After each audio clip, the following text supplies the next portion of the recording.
საქართველოში კორონავირუსით ინფიცირებულთა რიცხვი 61-მდე გაიზარდა, მათგან 8 გამოჯანმრთელებულია. ამის შესახებ ინფორმაცია საქართველოს მთავრობის მიერ შექმნილ სპეციალურ ვებგვერდზეა განთავსებული. როგორც ვებგვერდზეა აღნიშნული, კარანტინის რეჟიმში 3320 ადამიანი რჩება. სტაციონარში მეთვალყურეობის ქვეშ კი 235 პირი იმყოფება. ქვემო ქართლის მუნიციპალიტეტები ვირუსის გავრცელების ეპიცენტრში ბოლნისისა და მარნეულის მუნიციპალიტეტებში კარანტინის გამოცხადებიდან ამ დრომდე 7 ვითარებაა. მუნიციპალიტეტებში სიტუაციას სამართალდამცველები აკონტროლებენ. ბოლნისსა და მარნეულში დახურულია ყველა ობიექტი, გარდა სასურსათო მაღაზიებისა და სააფთიაქო ქსელისა. ჩაკეტილია ქალაქის ყველა შესასვლელი და გამოსასვლელი. მარნეულის ავერსის კლინიკიდან საეჭვო პაციენტების ანალიზების ტესტის პასუხები, რომელიც დღეს ლუგარის ლაბორატორიაში გაიგზავნა, კორონავირუსზე უარყოფითია. საქართველოს მთავრობა ბოლნისსა და მარნეულში კარანტინი გუშინ გამოაცხადა.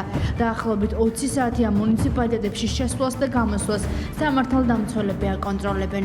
ბოლნისსა და მარნეულში დახურულია სავაჭრო ობიექტები, შეზღუდულია საზოგადოებრივი ტრანსპორტის მოძრაობა და ქუჩაში გამოსვლა მხოლოდ აუცილებელი საჭიროების შემთხვევაშია ნებადართული.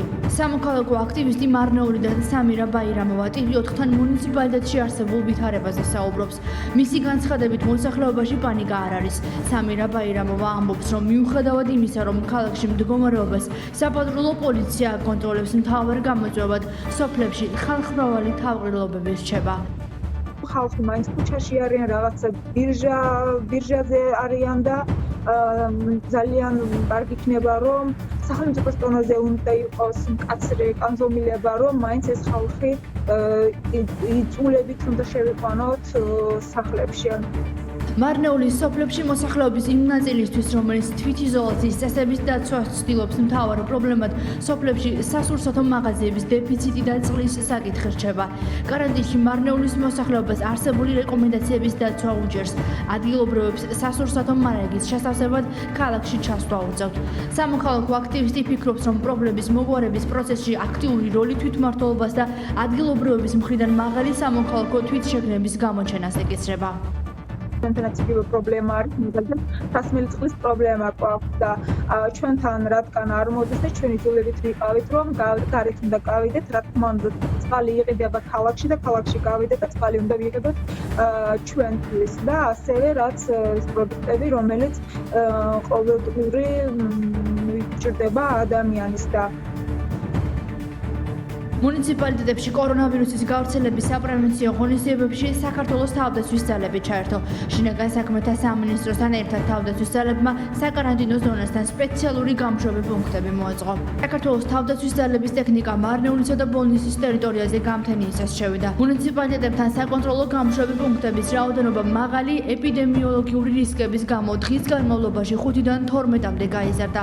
გაიშალა საველეკარო, სადაც მოქალაქეების სამედიცინო პერსონალი პირველად სამედიცინო შემოწმებას უტარებს. ტერიტორიაზე შემავალი და გამომავალი ავტოტრანსპორტის სპეციალური სადეზინფექციო ხსნარით მუშადება.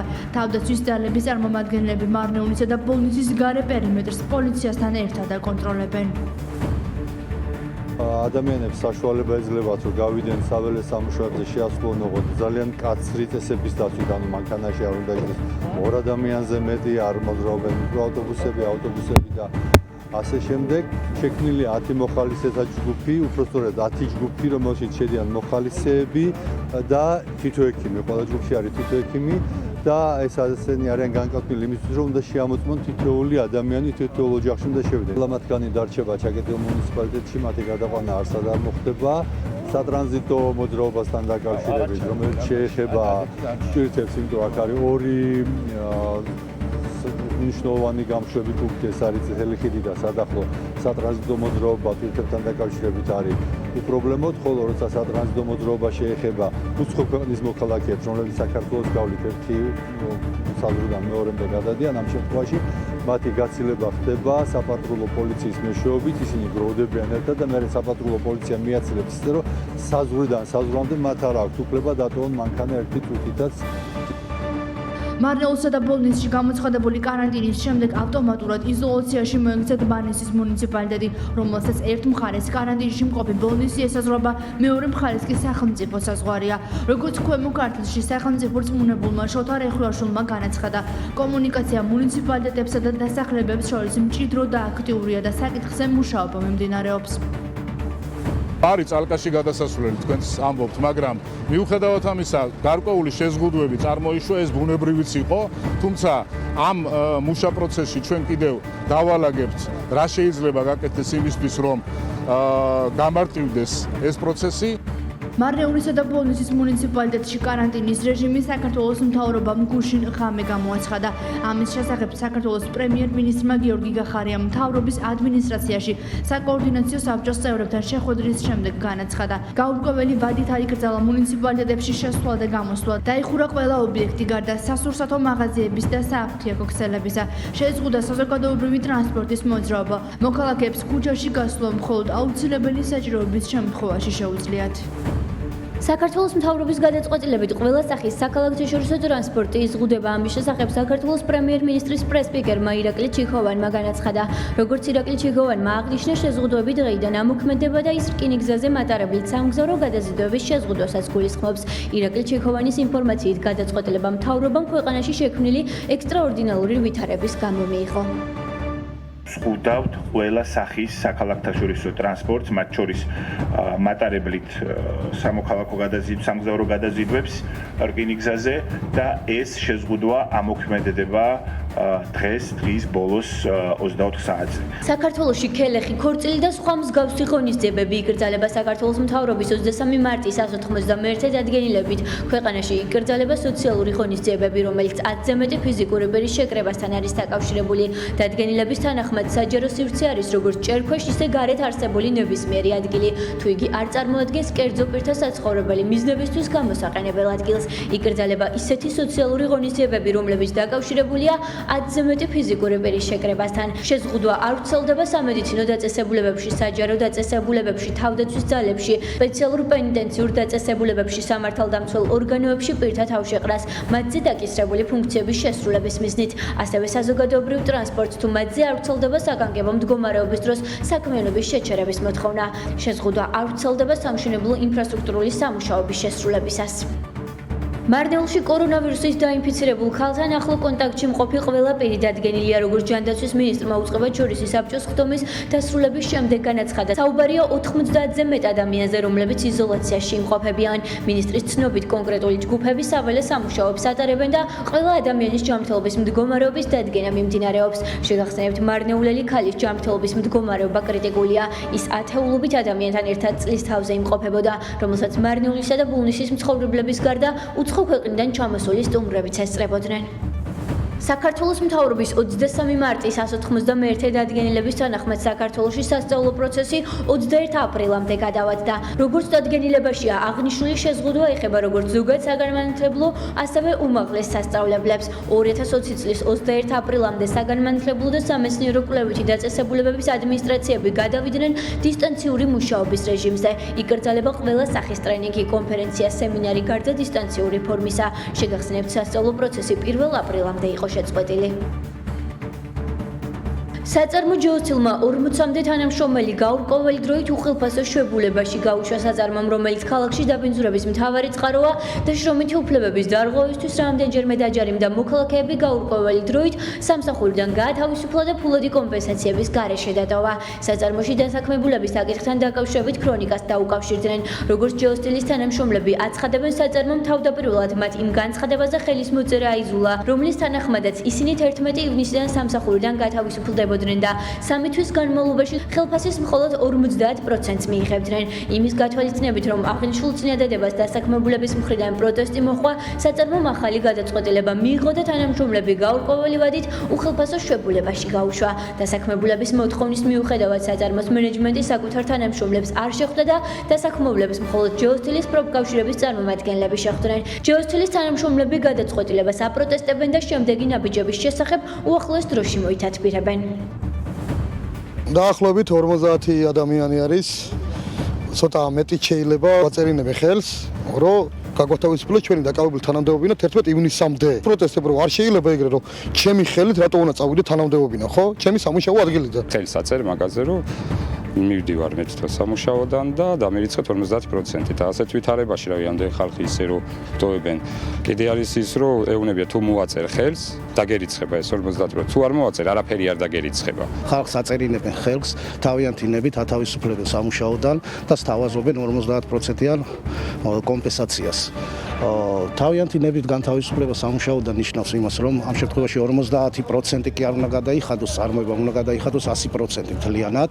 კი გასაგებია 3 თვის შემდეგ ათავისუფლებენ ამ ხალხს და რაღაც შემცირებული დოზი და პანდემიის გამო, მაგრამ ეს არის კანონმდებლობის უხეში დარღვევა. ამ შემთხვევაში არ არის მითითებული განცხადებაში, რის საფუძველზე თავისუფლდება ეს ადამიანი.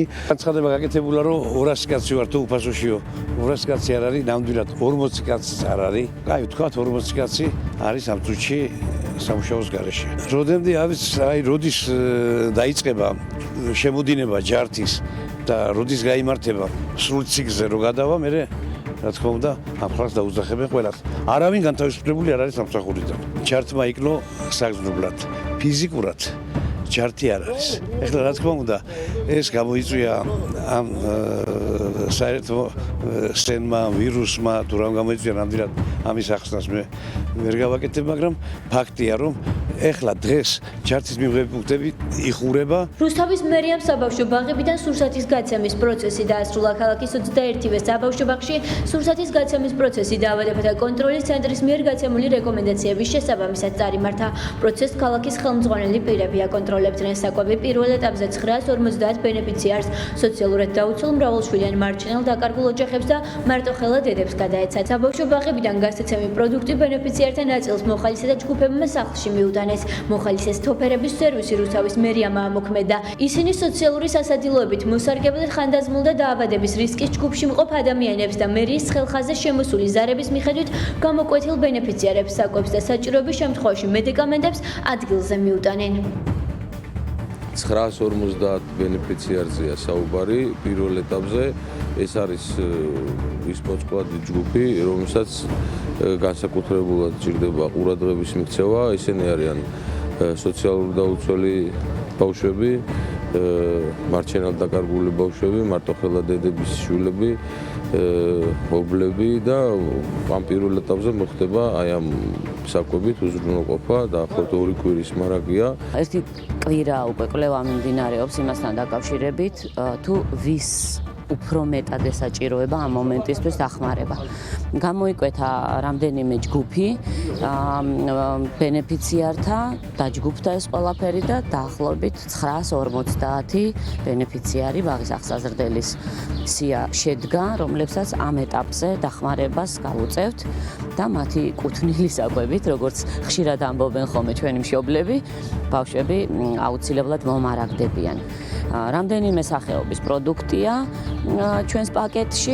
კორონავირუსის გავრცელების პრევენციის მიზნით ქალაქ გარდაბანში საკოლმეურნეო ბაზარს დეზინფექცია ჩაუტარდა. სადეზინფექციო ხსნარი დამუშავდა ბაზრის შიდა და გარე პერიმეტრი და ბაზრის მიმდებარე ტერიტორიები. პარალელურ რეჟიმში გარდაბნის მუნიციპალიტეტის მერიის დაავადებათა კონტროლის და საზოგადოებრივი ჯანდაცვის ცენტრის დეზინფექტორები სადეზინფექციო სამუშაოებს ყველა ხალხმრავალ ადგილას ახორციელებენ. ყოველდღიურ რეჟიმში მუნიციპალიტეტის მასშტაბით არსებულ მაღალსართულიანი კორპუსების სადარბაზოებსა და საზოგადოებრივი თავშეყრის ადგილებს დეზინფიცირება utardeba. სპეციალური ხსნარებით მუშავდება სკვერების, აფთიაქების, სასურსათო მაღაზიებისა და საჯარო დაწესებულებების მიმდებარე ტერიტორია. სადეზინფექციო სამუშაოები ჩატარდა ვაზიანის დასახლებაშიც. ჩავატარეთ სრული დეზინფექცია როგორც ბაზრისა, ასევე მიმდებარე ტერიტორიაზე და ანალოგიურად მუდმივ რეჟიმში გაგრძელდება მთლიანად, არა მარტო ქალაქ გარდაბანში, მთლიანად სოფლებშიც დეზინფექციები სასურსათო მაღაზიების მიმდებარე ტერიტორიებზე და სადაც იმ ტერიტორიებზე, სადაც ხალხმრავლობა იკრიბება. ეს არის აფთიაქები, პოლიკლინიკები და სასურსათო მაღაზიები. ამ და სხვა სიახლეების ნახვა შეგიძლიათ TV4-ის ოფიციალურ ვებგვერდსა და Facebook გვერდზე, რომლებიც მუდმივად განახლებათ რეჟიმში მუშაობს.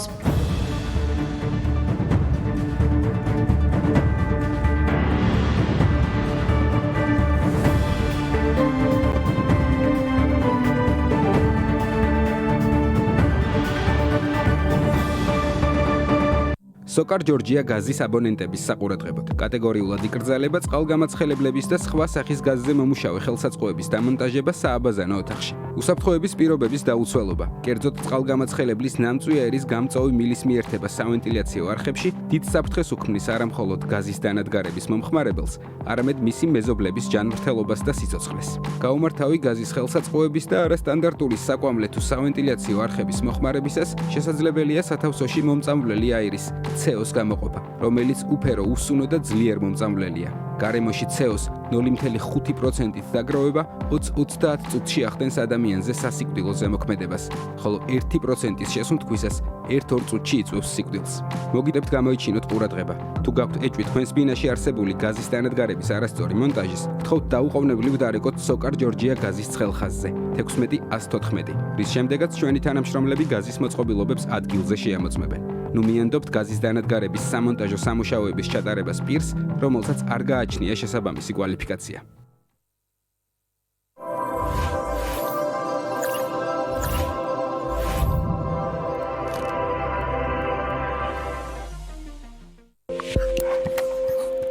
უსმინე შენი ქალაქის რადიოს FM 978. რუსთავის მერიის ინვესტიცია რუსთაველების განათლებაში. თუ ხარ რუსთაველის სტუდენტი და გაქვს მაღალი აკადემიური მოსწრება, რუსთავის მერია შენს განათლებაში ინვესტიციას ჩადებს. დაფინანსების ლიმიტი 81-დან 90 ქულამდე 800 ლარი, 90-დან 95 ქულამდე 1000 ლარი, 95-დან 100 ქულამდე 1200 ლარი. განათლებაში გადახდილი ფული ყველაზე მომგებიანი ინვესტიციაა.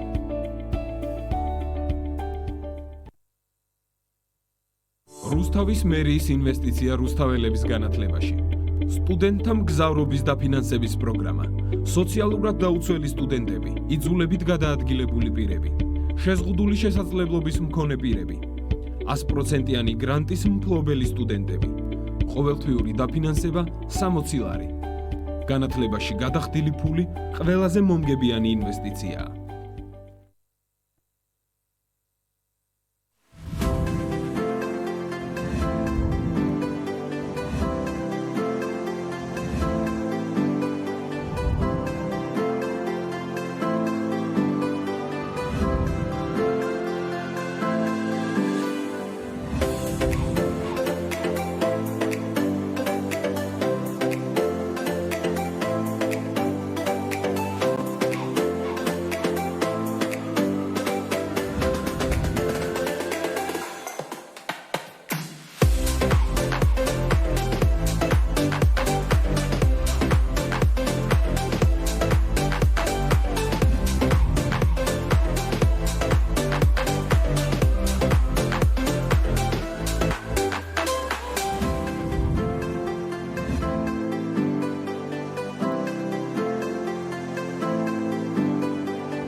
ქალაქ რუსთავის წმინდა 13 ასურელი მამის ეკლესიასთან არსებული სამხატვრო სკოლა არტყერა აბიტურიენტებს, მოსწავლეებსა და მოყვარულებს ხატვის შესასწავლად იწვევს. ხატვა, ფერწერა, გრაფიკა, გამოყენებითი ხელოვნება. მისამართი: რუსთავი, მეგობრობის გამზირი ნომერი 8, სამხატვრო სკოლა არტყერა. ტელეფონი: 574 711 116. ტექნიკის განახლებული მაღაზია ატომი. საუკეთესო შემოთავაზება, როგორც ინდივიდუალური, ასევე კორპორატიული მყიდველისთვის. სანდო და მრავალწლიანი გამოცდილების მქონე პერსონალი. ჩვენთან შეიძინეთ კომპიუტერული ტექნიკა, მაკომპლექტებლები, ნოუთბუქები, ტელეფონები, პლანშეტები, საბეჭდი მოწყობილობები, პერიფერია, აქსესუარები, სახარჯი მასალები და მრავალი სხვა. ატომში შეგიძლიათ შეუკვეთოთ თქვენთვის სასურველი ტექნიკა. ერთგული მომხმარებლებისთვის განსაკუთრებული ფასდაკლება მოქმედებს. მისამართი: შარტავას 17-ია, ლეონძისა და მესხიშვილის გადაკვეთა. ტელეფონი 25 34 34. რუსთავის მერიის ინვესტიცია რუსთაველების განათლებაში. თუ ხარ რუსთაველის სტუდენტი და გაქვს მაღალი აკადემიური მოსწრება, რუსთავის მერია შენს განათლებაში ინვესტიციას ჩადებს. დაფინანსების ლიმიტი 81-დან 90 ქულამდე 800 ლარი, 90-დან 95 ქულამდე 1000 ლარი. 95-დან 100 ქულამდე 1200 ლარი. განათლებაში გადახდილი ფული ყველაზე მომგებიანი ინვესტიციაა.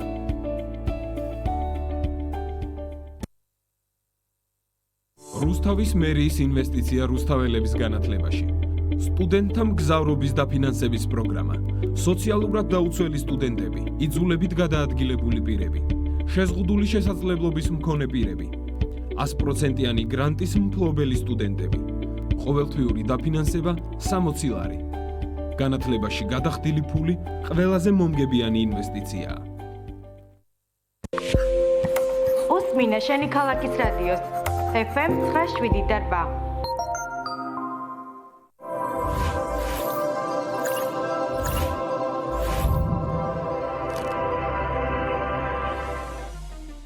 სოკარ ჯორჯია გაზის აბონენტების საყურადღებოდ. კატეგორიულად იკრძალება წყალგამაცხელებლების და სხვა სახის გაზზე მომუშავე ხელსაწყოების დამონტაჟება სააბაზანო ოთახში. უსაფრთხოების პირობების დაუცველობა, კერძოდ წყალგამაცხელებლის ნამწვია ერის გამწვავი მილის მიერთება სავენტილიაციო არხებში დიდ საფრთხეს უქმნის არა მხოლოდ გაზის დანადგარების მომხმარებელს, არამედ მისი მეზობლების ჯანმრთელობას და სიცოცხლეს.